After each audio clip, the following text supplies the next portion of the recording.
馬太福音說什麼？第26章，逾越節的晚餐。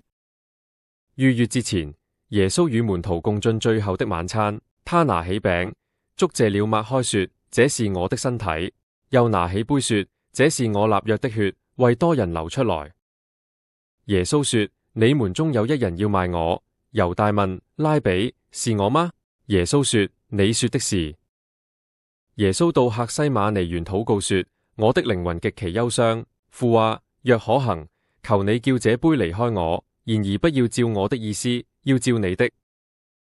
猶大帶着大隊人馬來，用親嘴暗號出賣耶穌。耶穌說：朋友，你來要做的事就做吧。門徒都離開他逃走了。